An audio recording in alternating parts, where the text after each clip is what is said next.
Welcome to Business Coaching Secrets with Karl Bryan. If you want to attract new high-end coaching clients, fill live events, and build a wildly profitable coaching practice where business owners pay, stay, and refer, you've come to the right place. In this podcast, Karl provides his keys to the kingdom for finding and signing high-paying clients and building the coaching business of your dreams. Here we go. On today's episode of Business Coaching Secrets, we have never before released recordings where Karl guarantees to solve any business coaching problem on the spot. Hey. Hope everybody's doing good. Karl Bryan coming at you. I'm having a look. I get some questions. I got a lot of folks here. If you guys get any questions, do me a favor. I want you to raise your hand, or again, just take your question. You can chuck it in the chat box. If you want to ask it live, just put live beside your photo. And if you'd prefer to just stay nice and silent, which many of you do, feel free, and I can just read it out and I can answer it. So there we go. So if you got a question, raise your hand or plunk it into the box. Okay, and guys, so just real quick, the presentation we're rocking with, I guarantee to solve any business coaching problem on the spot. Let's see how I do here. Been doing this for a couple of weeks. I think we've got some fabulous questions. Quite frankly, the feedback's been incredible. So I'd like to thank you guys for that, but let's keep the ball rolling and make sure you got lots of questions for me. So, what I shall do here, tell you what, let me open up my first line. Who do I got here? Let's go to, where are we going? Randy Limas. Randy, you got a question here. It's a long one, so I apologize. Let me just open you up, Randy. You're self-muted, buddy. Could you unmute yourself?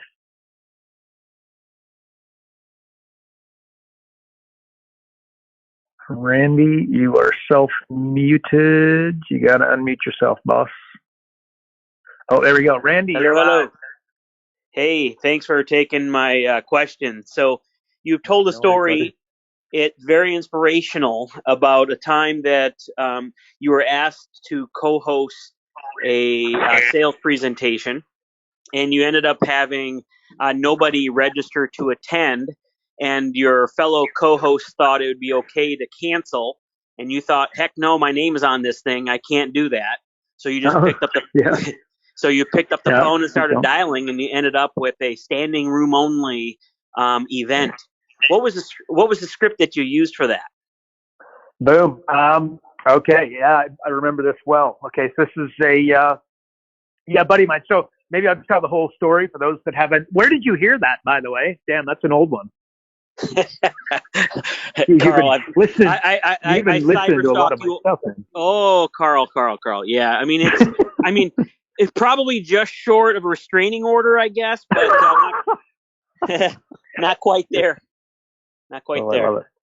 Okay, so yeah, that was okay. So here's the story. Again, years ago, man. We're talking not a decade, but close. Here it is. So a buddy of mine. He got into coaching, and I'm like, yeah, man, I can help you. No worries. And he said, look, let's do an event. I was living in Vancouver at the time, and basically Seattle's just across the border. So he, for whatever reason, Seattle was chosen, proximity and a few other reasons. So, we did a direct mail campaign, and then there was a big kerfuffle with that. I can't remember, but I think it went out on a Friday and a Saturday of all things. Not the best day. If you do direct mail, Tuesday is always going to be.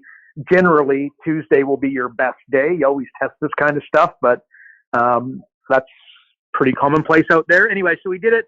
There a couple people got registered or whatever, but at the end of the day, it wasn't exciting. He was picking up the phone, and I'm like, look, man, just pick up the phone and get some bodies in. Like, that's what you do, right? Really wasn't getting anywhere yet. And he said, look, let's just cancel this thing, right? And I'm like, and this is a buddy, so I'm like, here's an opportunity to really teach somebody something. So basically went to work, and I said, just watch this. And I'm going to say that this is Wednesday, and then the event was the following Tuesday. So I've really got Wednesday, Thursday, Friday to make calls, maybe a couple on Saturday, but I didn't, wouldn't have done that, didn't do that. And then Monday, a couple follow-ups, and bingo, bango, bongo, the event's Tuesday. So let's assume we had 2 or 3 people registered. And again, I can't remember, but I think the room fit, let's say 30 people. And we ended up standing room only. Like, again, I can't remember the exact numbers, but do you remember the exact numbers, Randy? Did I say it in this thing? Like 50 people, 60 people, standing room only, correct? Yeah, it was standing room only. You couldn't, at the time I've heard the story, you didn't know the exact numbers, but you just said it was a lot more than what it could hold. Yeah, but the bottom line, I think that's important because what I'm about to go, this worked big time.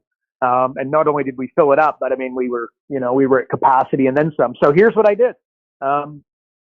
I picked up the phone, and obviously, business owners, I call them, but what I really called is joint venture opportunities. So think accountant, think business broker, think incubators, the Chamber of Commerce, the people that work at the Chamber of Commerce, anybody, promotional companies, whatever, anybody going B2B. And I phoned and I said, here's what I'm going to do. I will pay you $1,000 for every 10 people who show up to my event, right? So they would email, and I had an email and that sort of thing that they had sent out. And basically what would happen is most of them didn't get 10 people there. They would get 3 or 4, and then there were a couple home runs in there somewhere.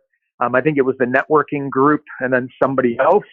But at the end of the day, I called very aggressively. And what's important about the story, I think, and what I kind of want to go to and what I want to impress upon everybody listening to this and the replay for that matter, when I got on the phone and I was speaking to the promotional company, the networking group, the accountant, I was pitching them. And when I say pitch, I mean pitch. I was in level 8, 9, ideally 10 mode. So I would explain to them, look, let's call it Randy. It's you, right? Randy, here's the scoop, man. When I do this event, let me explain a few of the things that I'll be doing. Like I'm running a promotion right now where I guaranteed, I'm running a program right now where how I generated 250 hot new coaching leads in 90 days using Google. Could you imagine if you're a business coach, you probably want to come to that event? Why? It's all in my messaging. So a big part of what we'll do is that I'm going to teach your audience about messaging. Another thing that I'm going to explain is something like you guys think of market dominating position, you guys think of unique selling proposition, but I teach market dominating position. What's the difference? And then I go into the difference, how it's really like if we were to have a daycare, a unique selling proposition would be that, we've got, computers for the kids. We've got, the best slides and the best playground. But really, if you understand mom's challenge, the challenge she's got is that she's dropping her 2 kids off. She's not going to be anywhere near them for 8 hours. And she needs to know that you want to be, that you're willing to be held accountable. So instead of a unique selling proposition, a market dominating position solves that number one issue. So how about Randy, if you had a daycare, I had a daycare, and let's say that your daycare had a web watch where the parents could log on the internet, watch the kids, make sure they're safe, having fun. You're just missing your kids wildly throughout the day. You could pull over on the side of the road, whip open your laptop or your iPad and basically watch your kid running around and see what they're up to throughout the day. You know what I mean? Like which daycare are you going to send your kids to? And it's pretty obvious. So once again, Randy, when you send your 10 people, when you email your database and put yourself on the line, I guarantee that everybody that comes there, when they walk out of there at the end of 2 hours, I'm going to, completely change the way that they see marketing and completely, educate them differently than anybody else in the entire city, probably the entire country is going to do. And I'm going to do it for free. You kind of see. So Randy, I got him on the phone. The grand for 10 warm bodies, which is again, just $100 a head, which I paid at any day of the week. Obviously that got their attention and that got them sending out emails. If you think about how much you do for a direct mail campaign, if you put 50 people in the room, that would be $5,000. But here's a little bit of the X factor. If you send out to your database and you only get 4 there, I didn't say I'd pay you $400 for 4. I told you I'd pay $1,000 for 10. Like that's the most important thing. And also part of that, what I said is that I'm just one of the things I said, look, again, I can't remember. Let's just say I got 40 seats, okay, where I'm about to go with scarcity, which people do not use in a sales process. And they're missing out wildly by not doing so. So what I'd say is, look, Randy, here's the scoop. I've got an event, and again, my name's tied to it. 40 people is capacity, and we've emailed a bunch of people telling them it's sold out. I'm worried that only 29, 31, 32 people are going to show up. And, my integrity's on the line where I'm not going to, I want to have 8 people. So I'm not looking for multiple partners. I'm looking for a partner. And that partner, I'm going to pay $1,000 to put 10 warm bodies in the room. Do you want that to be you, or should I call one of the other guys? You see how that part of it's important, right? But again, I gave that similar pitch to multiple people saying, look, do you want to be the guy? Do you want to be the guy to send the last 10 people? So it was kind of a takeaway where they're like, oh yeah, me, definitely. So basically I did that. We ended up with the standing room only. The big takeaways there though, look, first of all, I phoned joint venture partners. I didn't just phone, the Lucy, the florist. And that's not to say I wouldn't. If I was doing this on a regular basis, I'd absolutely call them. But, time and that sort of stuff. And I was willing, we talk about buying coaching clients, which I talk about all the time, right? If you go to 7-Eleven, like if I need milk and bread, there is no question I can get it. What I do is I go to 7-Eleven, I whip out my credit card, I pay for it, and I know that I can get it and I can be home within 30 minutes, if not 15, depending upon where I live, right? Why? Because I bought it. If I want coaching clients, a totally different way of looking at it is that you go and buy them, right? So I basically was buying warm bums on seats, right? And by the way, I did end up paying the guys who only sent 4 and whatnot. I did pay them $400 to be clear. But remember, that's not necessarily if you're on a little bit of a budget and they only send 4. What you could do is give them instead of giving them hard cash and giving them the 400, you could do, rip them through the software in your instance or give them a membership to the website, what have you, as payment. But there you go. That's basically the 101, man. And yeah, that's it. I think the scarcity also played a huge role when I did it. So what do you think? Does that help? Yeah, it totally helps. I guess just a quick follow-up to that question then, as far as creating scarcity with a lot of places, states and countries kind of on lockdown. And if we're kind of pitching that same type of event, but only virtual, how would you suggest we create scarcity in that case? Yeah, it's even easier because I can only put 5 people in the room, right? So like, Dave, do you want to be one of them? Because of social distancing and all the headaches. If you actually really think about it, fulfilling your local live events for the next 6 to 12 months, this is actually going to be an advantage. Because as a business coach, like if you're doing live events, and we'll assume that you don't have a huge team of coaches underneath you that you can farm out work to, which most don't, basically, you really want to have less people and wicked follow-up, not more people and bad follow-up, which those two tend to go, one or the other. You definitely want to have less people and better follow-up. So just put 5 to 10 people and use your reason, social distancing and whatnot. And yeah, it becomes a wicked reason why you're going to have fewer people. Make sense? Yeah, got it. Awesome. Yeah. So like I said, it literally, look, again, and by the way, you should be able to put more, like, again, right now, disturbed people is really important for everybody listening, for all business coaches, right? Disturbed people buy, okay? The mistake that most coaches make is that they do these events and it's not so much the events, it's the calls and it's the follow-up, it's everything. Everything's kumbaya. Everybody's going to jump up and down, clap hands, sing hallelujah, and talk about how amazing everything is and how blue skies are and how we're going to have to wear, the future's so bright, we got to wear shades. When in actuality, what you really want to do is you want to disrupt people. Okay. Well, the pandemic, being locked in our houses for, months at a time, et cetera. And there's still parts of the world that are locked down. Like, it blow your mind. But literally, where I used to live in Melbourne for close to like a decade and a half almost, the whole city's locked down still, right? It's gobsmacking. So basically, people are disturbed right now, right? And remind them, like, so if I was going to speak to somebody, I would tell them about Melbourne, Australia, which is a city I'd be amazed if they hadn't heard of, right? And I would be mentioning that if they don't think that can't happen to your city again soon. Look, get your butt down there and let me explain to you how to build your business post-pandemic and basically build a steel cage around it so in the future you're protected. Something like that. People are going to come to these events. People are going to come to your virtual events. And by the way, they're going to buy coaching because disturbed people buy. And that's very disturbing. So that's what I'd say to that, buddy. What do you think? Sounds awesome. Hey, maybe the future's so bleak we gotta wear a face mask. Randy, damn, dude. Well done, man. I love it. Okay, buddy. I'm going to put you back on mute. I'm going to end with that. How awesome. Okay, and again, if you guys got a question, feel free to poke it in the chat box. And I'm using a lot of these questions too on my, I do my podcast, guys, and that's also Q&A. So if you're asking a question and you don't hear the answer, it's a good chance you listen to the podcast. You're going to hear it. Next up, I am going to come to Mr. Manu. Hang on one sec. One sec. Where is he? You're self-muted, my friend. Oh, hang on a second. I think I'm hitting the wrong one. That's why. There we go. You are live. What's happening? I'm here, brother. Can you hear me?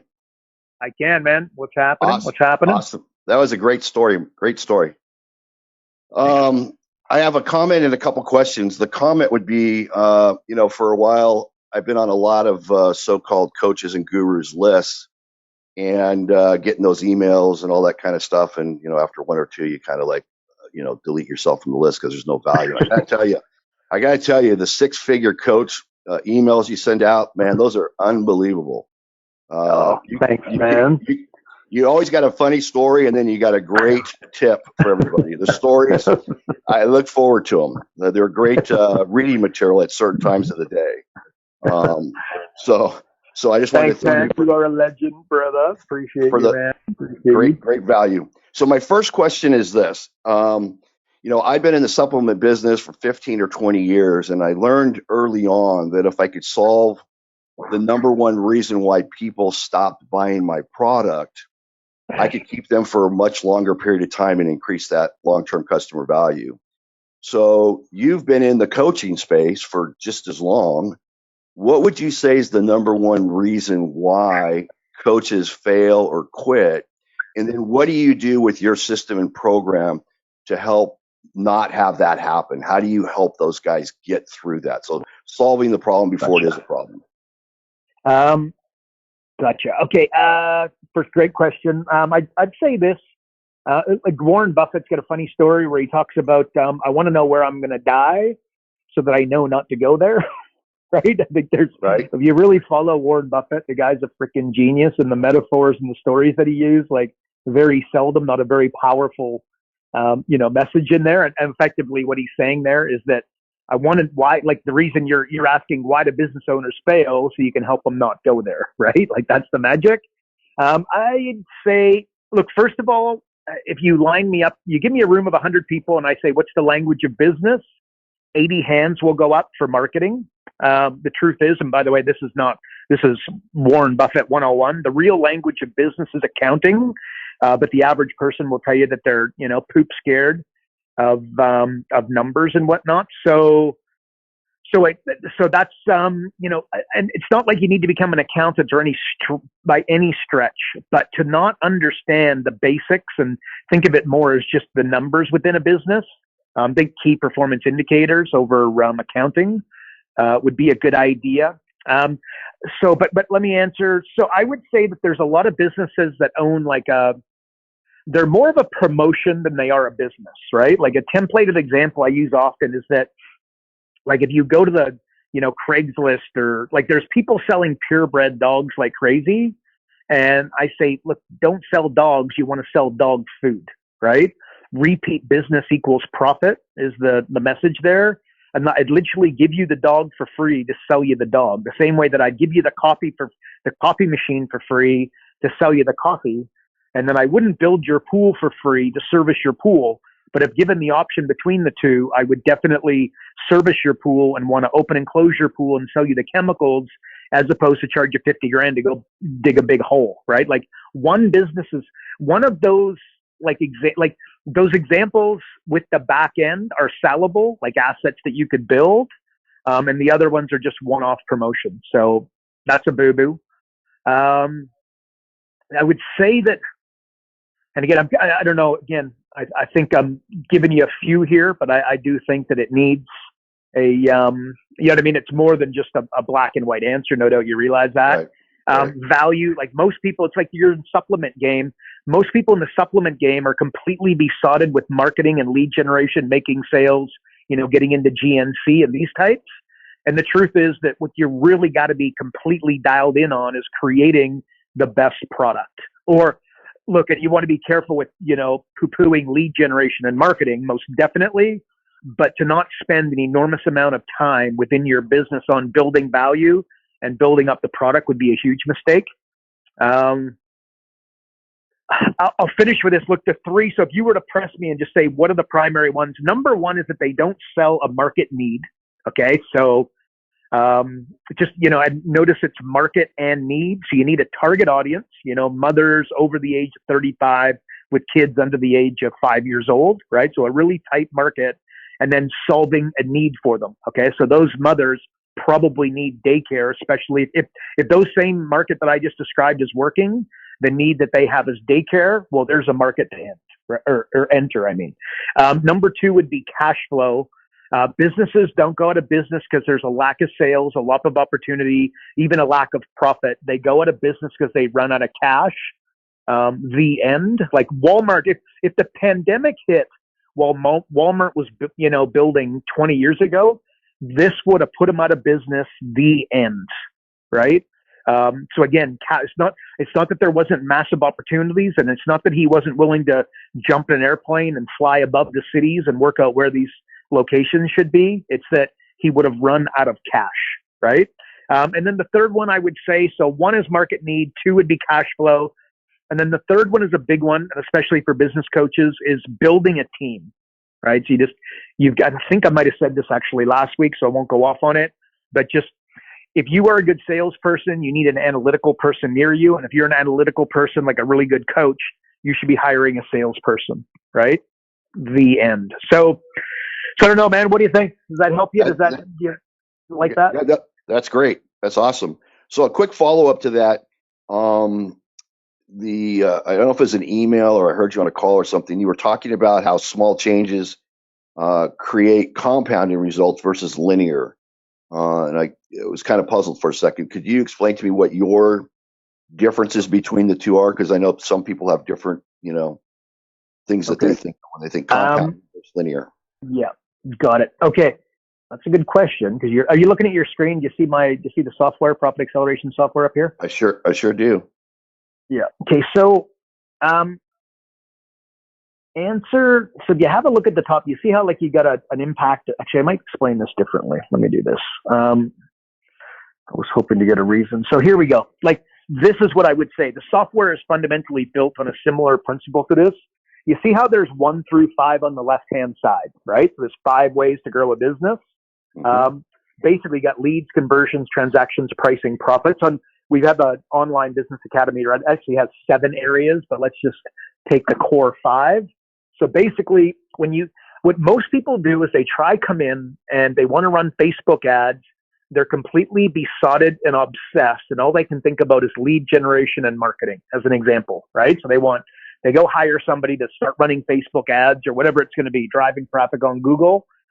Where in actuality, what you want to do is if you get a small incremental adjustment in all 5 of these, like again, conversions, transactions, pricing, and very importantly, step number 5, that's normally up there like in importance with returning the library book. Step number 5 is profit margins. Check it out. So a 10% increase, like imagine, okay, so if we increase conversions from 25% to 27.5, like imagine how easy that is to do, right? What do? You put a money back guarantee in place, or you put something like a puppy dog close, right? Like my wife, one of her best buds is an artist. She comes over to our house. She's like, oh my God, that wall, I get a painting sitting in the warehouse. It should totally be on that wall, right? Well, next thing you know, the painting's getting marched up on the wall, and she's like, look, in 45 days, I've got a trade show, so I'll have to take it away. If you like it, you can buy it, by the way, but I'm going to have to take it away in 45 days, but it really needs to be on your wall. You guys are going to love it, right? My wife says, amazing, bring it over. I'll let you guess where the painting is and where the money is, right? The painting's still there. The money's in her bank account.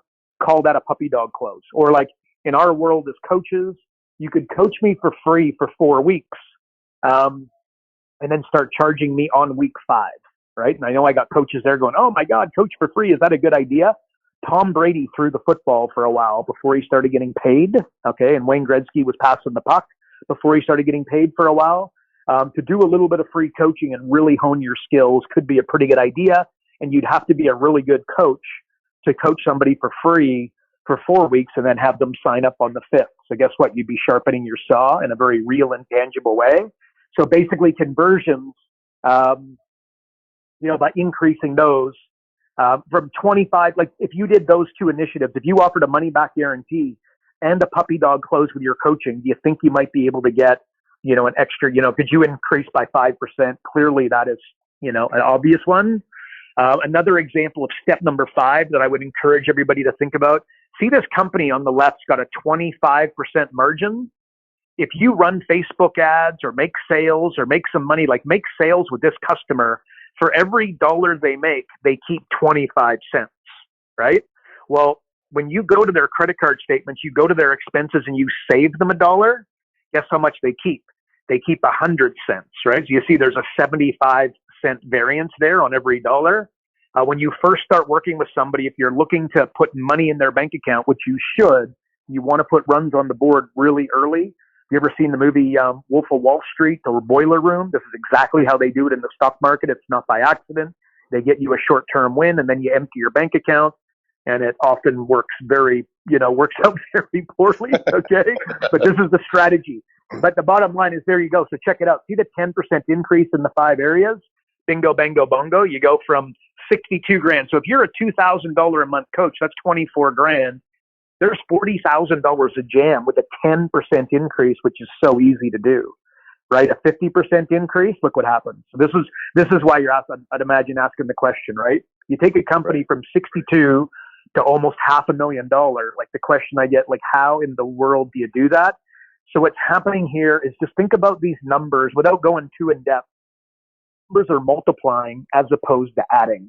So this is why, but the secret here and the magic is that can you keep your client on what I call railroad tracks and keep him in the 5 areas, right? Can you have him stop bitching about his wife and stop worrying about his kids and stop worrying, that's part of coaching, is keeping everybody on track.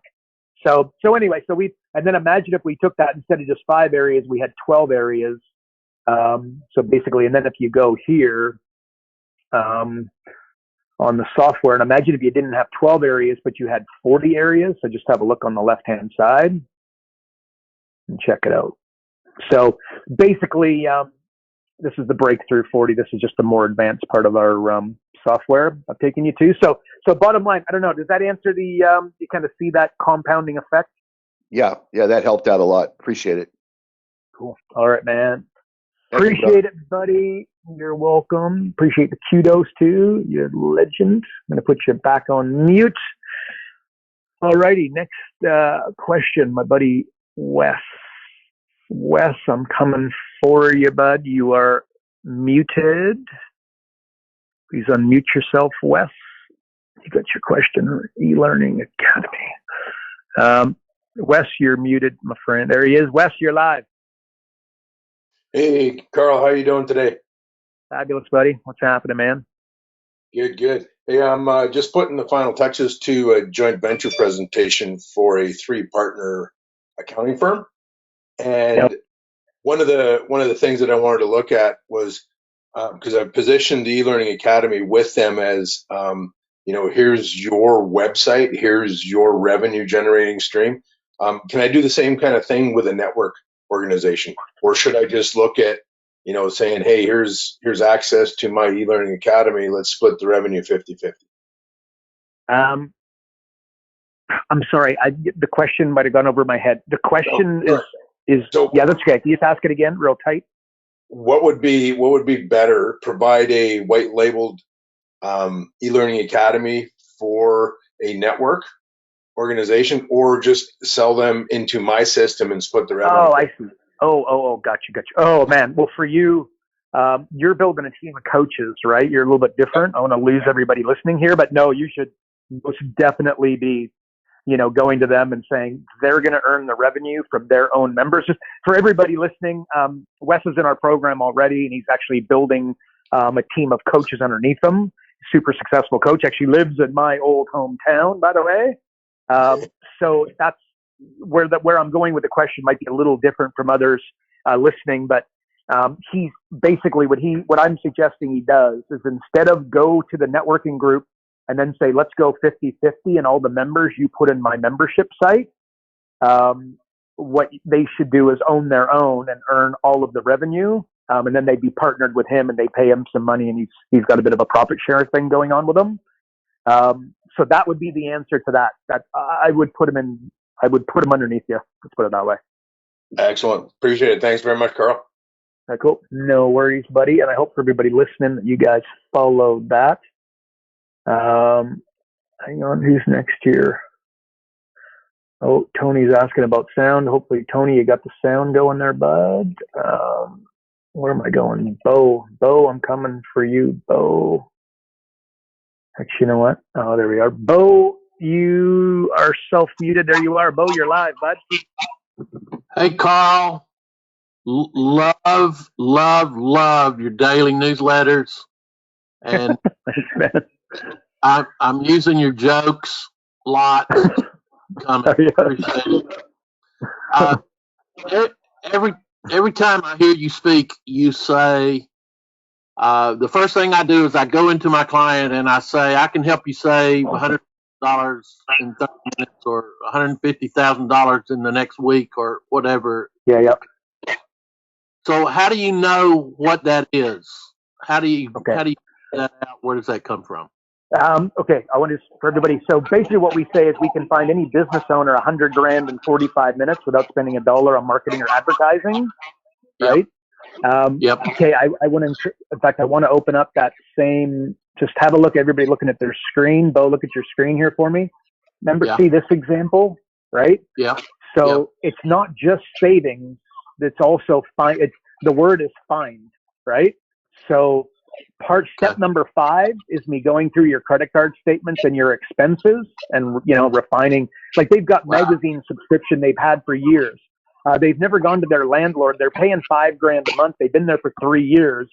Half the city is empty, right? Pandemic, this, that, and the other. Going back and negotiating rent is not a bad idea. Going back to suppliers and negotiating rent, not a bad idea. More to the point, before you sign, when you take on the new supplier, go to these guys, extend your terms 30, 60, 90 days, ask for, a 7% discount if you pay up front, that kind of thing. So negotiation. So the answer is that you don't want to just go to step number 5 and save them money. You want to go to all 5 areas the way that I was explaining earlier. So you get this compounding effect. Right. Okay. Cool. Does that, I want to make sure, did I answer your question? I'm not 100% sure I did.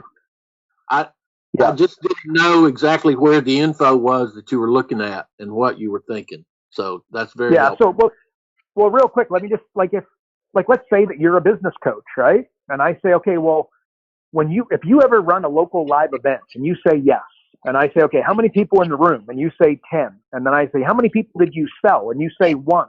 And I say, what did you sell them? And you say a $10,000 coaching program. And I go, okay, well, if we ran one local live event every single month and you only got 10 people there and your conversions didn't increase at all, I almost guarantee they will, but let's assume that you don't get any better and the audience doesn't get any better. So you've only got 1. Well, what is that? It's an extra 11 events this year because you only did 1. Guess what? There's $110,000 right there. Awesome. You see that? And then I go, okay, hang on, your expenses. Have you ever gone and negotiated, let's just go to your credit card, open up your credit card statements, or let's just talk about some of the expenses. You're really looking around their website. You're looking around the room. As an example, if you are doing, you're doing a local live event and you're paying X amount. Let's call around to the golf course. Let's call the yacht club. Let's call the high-end hotel and let's see, you spent $1,000 on the room last time with food. It might be, it's $500 to $1,500 for the room and food, depending upon where you do it. Well, what if we could get it $250 cheaper than the last place that you ran it at? Guess what? That $250 goes straight into your bank account, right? Yeah. Before but I can't say that and then not say this. And you got to be careful. The strategy that I just gave you, I have often talked about what I do is if I'm going to do a local live event, like the last time I did a local live event, we did it at the Yacht Club. Okay. So you guys ever heard my podcast, The Road Dog? He's a good buddy of mine. We drink beer once a week, right? Anyways, we did an event and I said to him, I want the most expensive place in town. Why? A little bit of, when we call a business owner and we tell them it's at the Yacht Club, that's got a lot more credibility than the Holiday Inn, right? So I just want to make sure everybody gets both sides of the example. So you could save 250, but then the question is that a good place to save 250 bucks? And the answer is debatably no. But if we continue to go down your list of like, who did you buy the food from? Okay, well, why don't we, here's another example. Instead of buying the food, why don't we bring them on as a sponsor? And then we'll do like a 5-minute spiel on how amazing they are. And now we got the food for free. Wow. Right? So again, we just reduce the cost of your events. And then, by the way, and I'm sorry, but I can't say that one without following up this one. Now ask me the question, Karl, would you get the caterer to sponsor the event? And then would you give them a 5-minute rev up in your 2-hour presentation? And the answer is no, I wouldn't, because when I do a presentation, I want one person and one person only to be the show, and that's me. So I wouldn't draw too much attention to other folks. Who I would draw attention to is my joint venture partners in the room. Like if there's an accountant in the room and I want to do a deal with him, now this is 5 minutes well worth spending, right? Really edifying him or her and making them look like a rock star.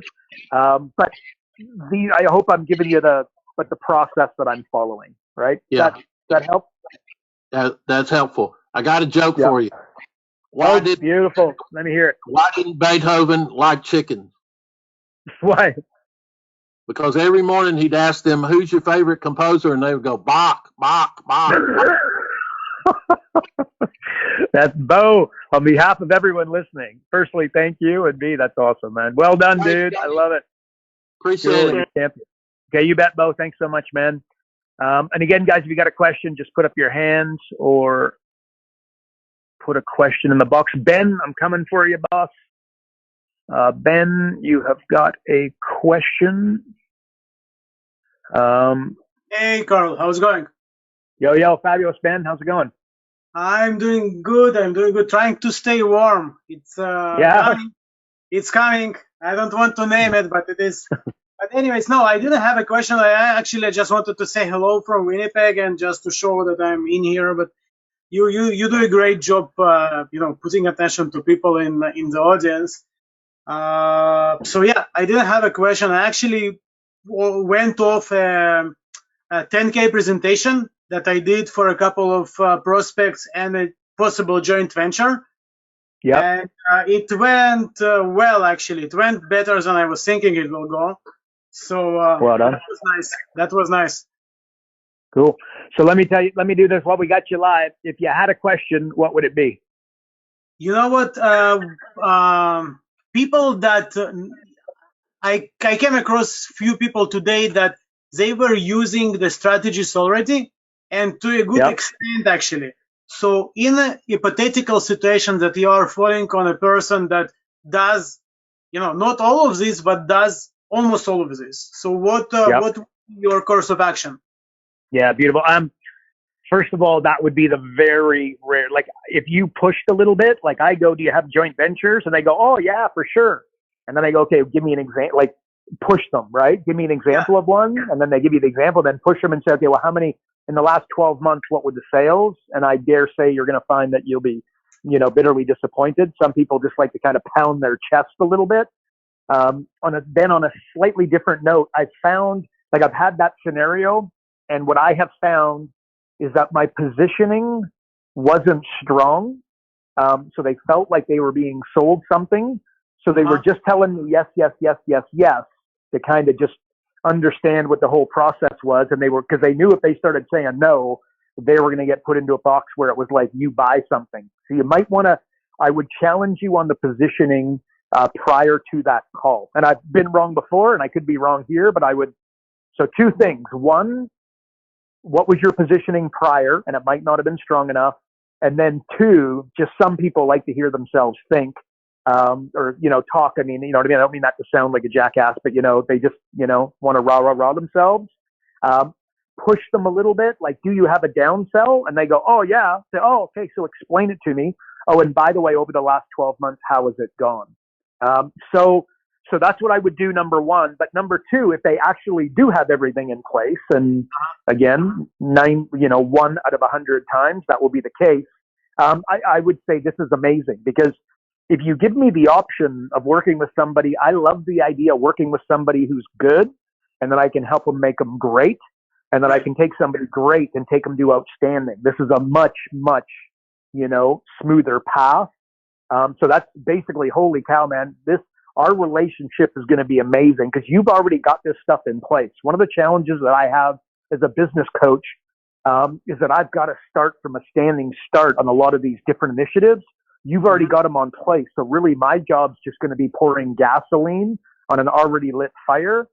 And this is going to be unbelievable. And there's some profit opportunities and some opportunities that you guys are seeing straight through, and you should really be taking advantage of. Yeah. I don't know. That's off the cuff, but that's the way that I'd be handling that, is that you get to pour gasoline as opposed to the opposite. Yeah, you know what? That's awesome. One more question. As you were speaking about it, and you was mentioning the low start clients, I have one of these home-based business, like beginning of the journey and everything. And he has a problem of completing the task. You know what? Like, he's doing great. He wants to do stuff, but there are lots of excuses. Like, you know what? I didn't have time for this. I didn't have time to that. I know, like these are excuses. And I tell him, you know what? You know, done. You know where you want to be. If you don't do this, we are not going to go anywhere. And maybe I don't need to work with you. That's what I said in the last session that we had. No. But what do you do? First of all, I like that. Again, a strong position, like, whatever. There's no such thing as a bad student. There's only a bad teacher. So I would just dare say that you haven't, you just picture, you're at the beach and you're looking for gold, right? Like there's, or what do you look? You're looking for metal pieces and, watches and whatever else in the sand. The stuff is there. It's just a matter of lifting up enough sand. You haven't lifted up enough sand. You know what I mean? I would challenge on your positioning one more time, that it might not be strong enough. Like, one of the rules that I had back in the day is that if I was coaching you, you had to see me speak in public. Okay. If you didn't see me speak in public, I wouldn't take you on as a client. Why? Because exactly what you just described, right? Because when I say jump, I need you to say how high, right? Like, that's the bottom line. And to make you feel more comfortable, though, guess what? You got to, first of all, high five, because you got lots of action. You're just gonna very organically and naturally get a lot better at this. But I think you're gonna find that your positioning is where your real challenge is. And just think, look, it's Tony Robbins 101. It's Jedi mind tricks, right? Like, everybody's okay. Actually, really good way of answering this too is when you're okay. So you might have heard, in the first 90 days, I'm coaching you, right? So where do I go? You've heard the expression strategy eats tactics for breakfast, which is absolute. I agree with that, right? Everybody's heard that. But what I do in the first 30, 60 days is I get super tactical. Why? I want runs on board. Okay. Another, on my podcast, I've talked about this a couple of times, but you got two mice. They go into a tube, right? One's going to win. Like, they're both going to come out one side or the other, right? It's not the end. Well, when a mouse wins, including with personal, like as in your finger poking in, right? And poking them so that they then go to the one side, the mouse that wins the follow-up to that, like, I don't know, 80% of the time, like a really high percentage of the time, right? How is that relevant? Small wins lead to other wins, right? It's just, I talked about this on an 80-20 email recently, like poker players fall into a rhythm. Goal scorers in hockey fall into a rhythm. Quarterbacks in football fall into a rhythm. Receivers fall into a rhythm, right? How? The way that you get a receiver into the game is on the first play of the game, you throw him like a 1-yard pass. And even if he gets like 1 or 2 yards, he's touching the ball, right? Like in hockey, as soon as they drop the puck, we are instructed to make a hit on our first shift of the game always. Why? It gets you into the game and it makes you feel like you're alive, like you're part of it, right? So, okay, where am I going?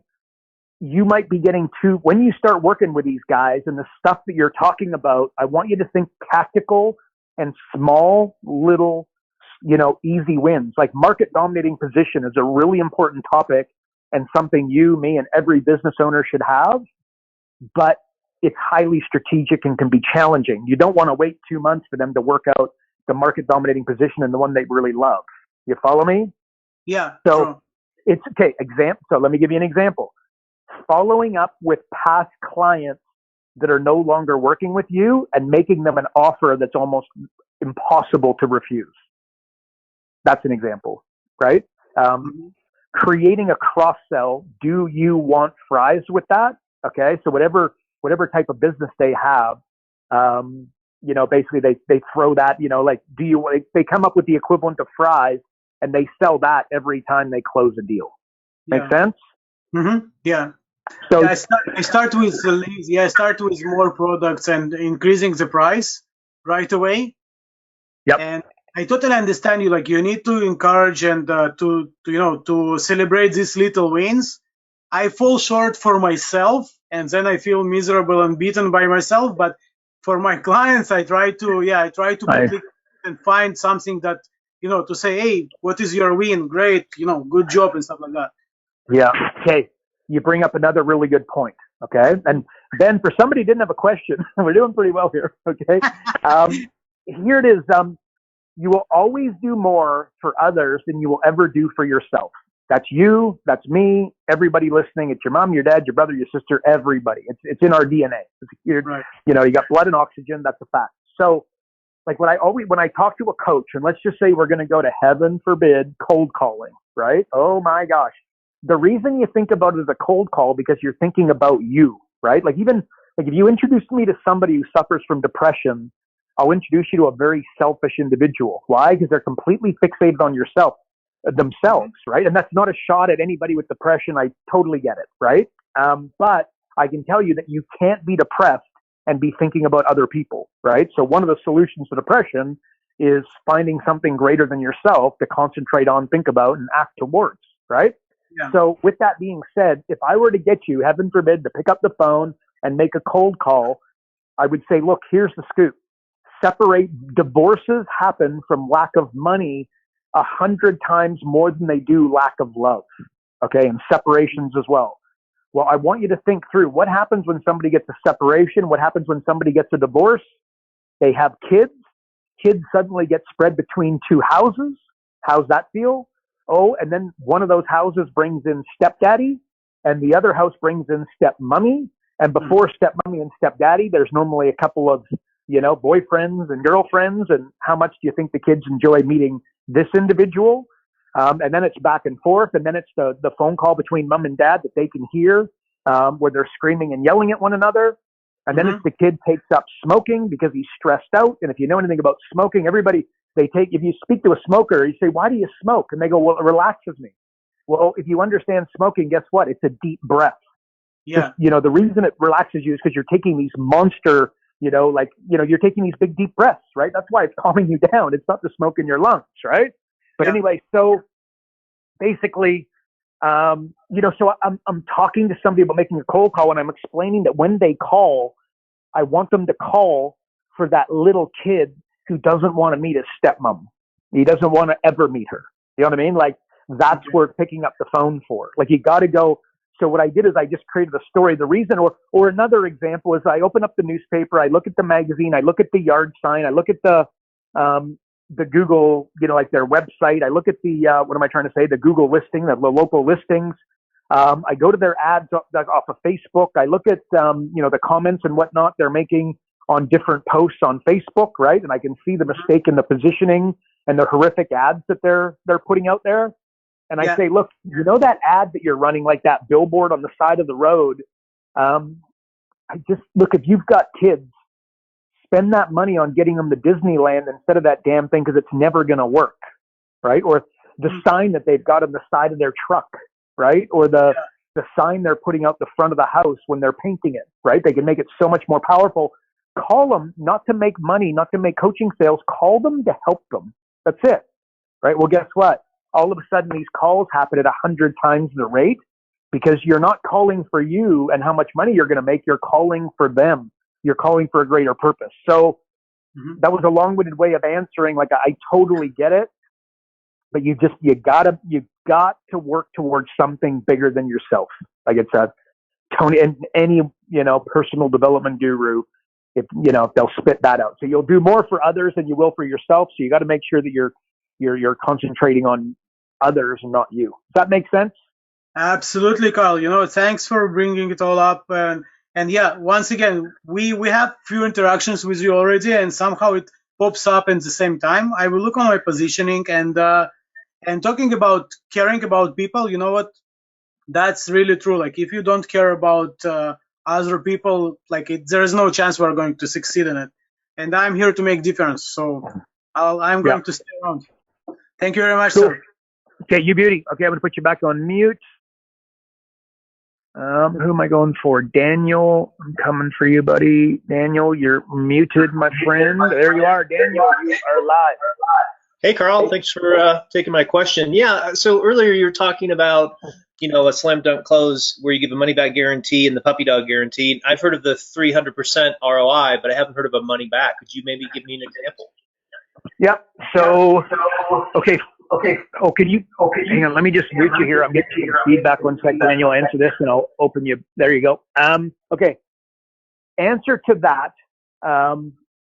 Sorry, the question was, okay, money back guarantee. Okay, so if you go into the software, in fact, let me just everybody look at their screen here for a second. If you're listening on audio, just picture this. So I go into the reports, I go to the agreements. Boom. Okay, and you're going to see that there's an standard agreement here. Okay, if you read the standard agreement, basically it has a guarantee in it that basically says, it's a money back guarantee, but it's on the proviso that they follow through on X, Y, and Z, like i.e. doing their homework on a weekly basis and being on at least 75% of the coaching calls. What you're going to find is somebody, when you're working with them, if they're actually following through, you're going to go 100% automatically. And if they're going 100%, it's impossible not to get results, right?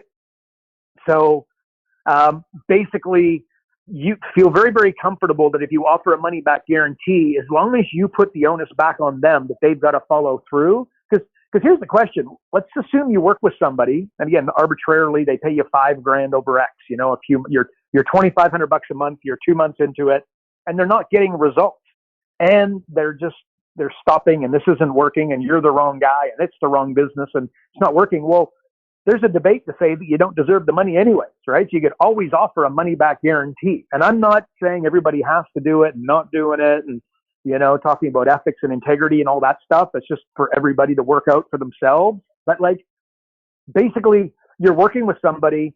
Just offer a money back guarantee, and provided they're showing up, the results that you're going to get as a relationship with them will be absolutely, it'll be blow you away, right? And your only job is to help get them out of the way.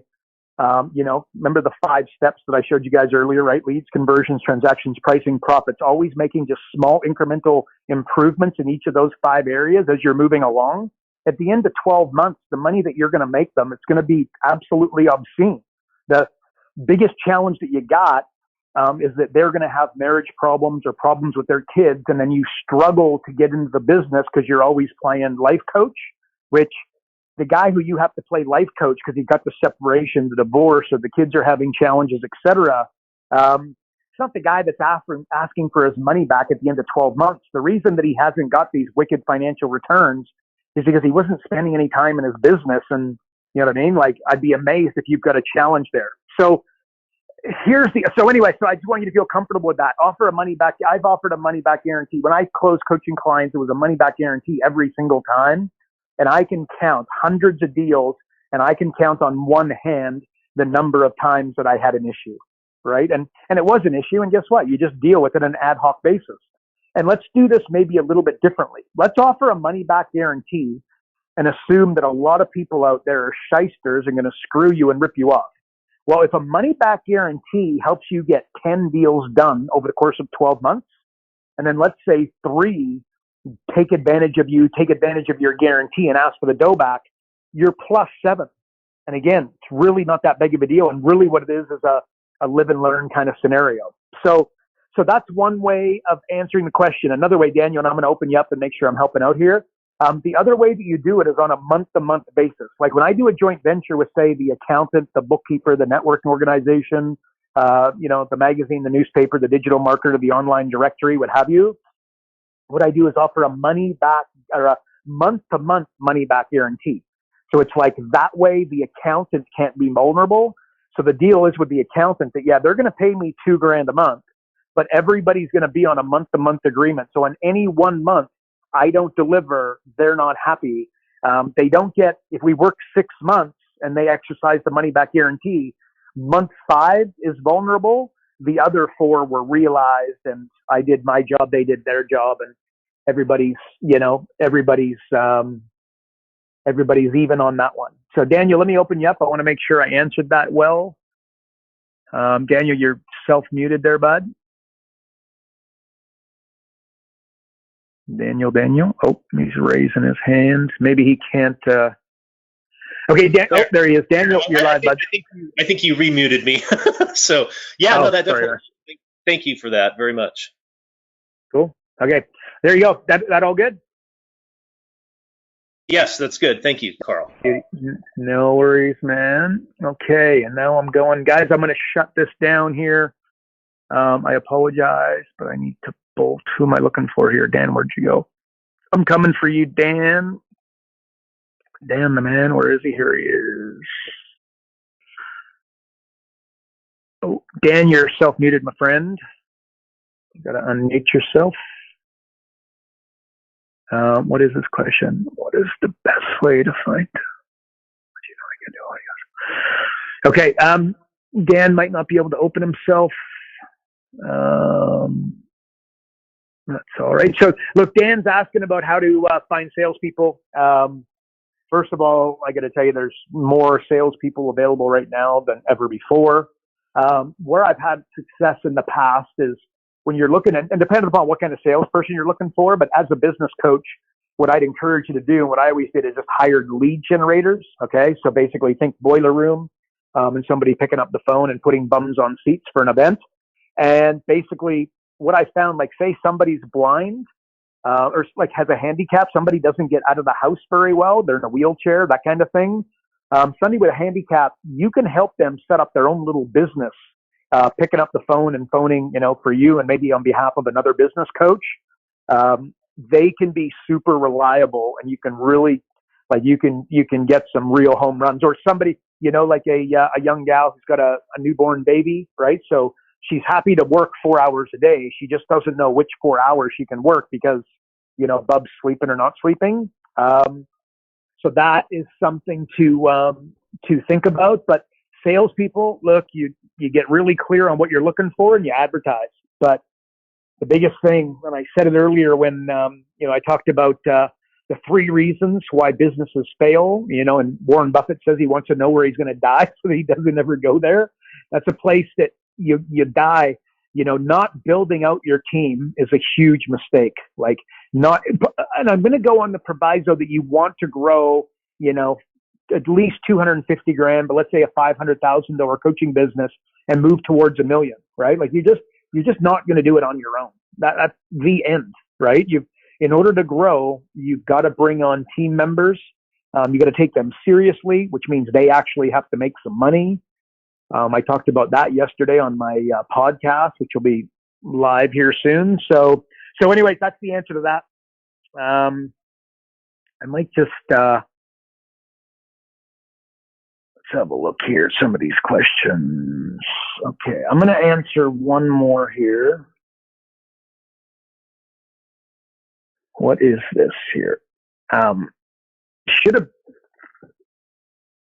a business owner strive for referrals and word of mouth? And what if they grow with this only? Okay. So, okay. This is a good talk. This might be a little longer than ideal here. I thought this would be a quick one, but all good. So guys, a business owner, you'll sit with a business owner and they will pump their chest saying that they built their business to XYZ, 750 grand or $1 million, 1.5 million, whatever it is. And they'll tell you they did it on word of mouth and referrals only. And they're kind of pumping their chest, telling you how smart they are, right? Like, this in my world is stupidity at its finest. And once again, I'm going to presume that your client or you want to grow a big business. Like, you want to go to $1 million and surpass it, not just make a couple $100,000 a year and, be semi-retired and cruise.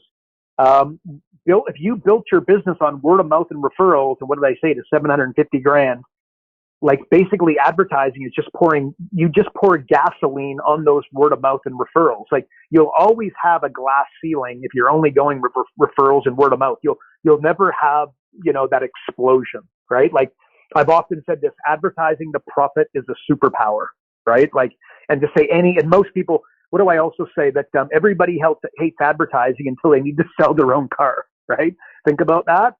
You want to sell your car, what do? You advertise. If you want clients, guess what you do? You should find a way to advertise. That being said, okay, so now I can hear the follow-up. Okay, Karl, so are you recommending that a business coach run a Facebook ad? And the answer is no. And the answer, so then it's why? Because as a business coach, you can only take on 15 clients, right? If you got a business coach working underneath you, then you're at 30 clients.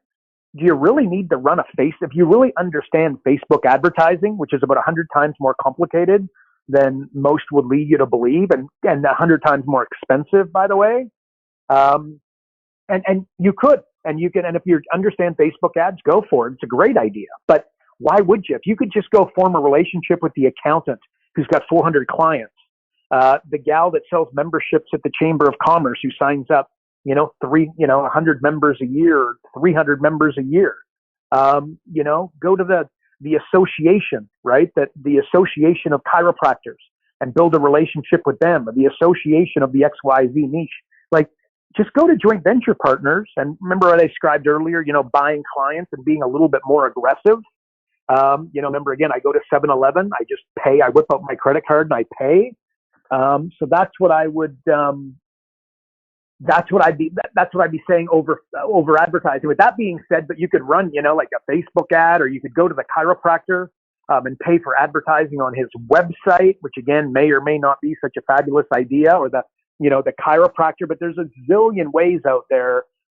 Think like, I've got an ad running on Craigslist right now. I've got an ad running on Indeed right now. I'd be amazed if I don't have an ad. There's multiple ads like that out there that we are running. And of course, we're running, as you listen to this, I got a Facebook ad running. I got an ad on Instagram, LinkedIn, etc. So, no, word of mouth and referrals.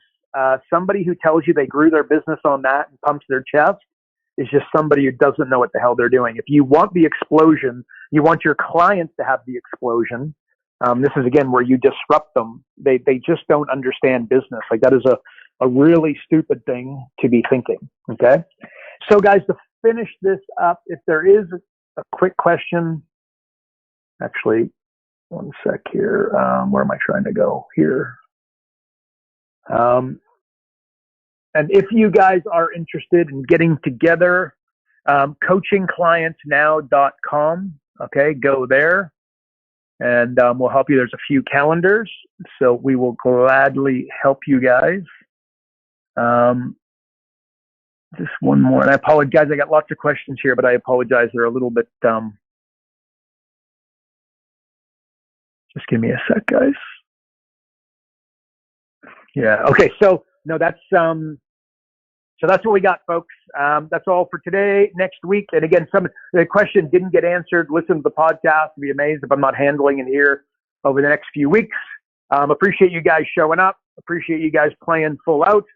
And that's it for me today. So hopefully I did as advertised. I solved every business coaching problem on the spot. And by the way, if you know of a business coach who should be here, do me a favor and send them along. Too happy to have some more participants here. And if you know a business coach that should be working with us, again, send them our way. So appreciate you guys. Appreciate you playing full out. That's it for me today. Adios, folks. Karl Bryan built Profit Acceleration Software 2.0 to train business coaches how to find any small business owner more than $100,000 in 45 minutes without them spending an extra dollar on marketing or advertising. This becomes a business coach's superpower. So as a business coach, you'll never again have to worry about working with business owners that can't afford your high-end coaching fees. Check us out at Focused.com.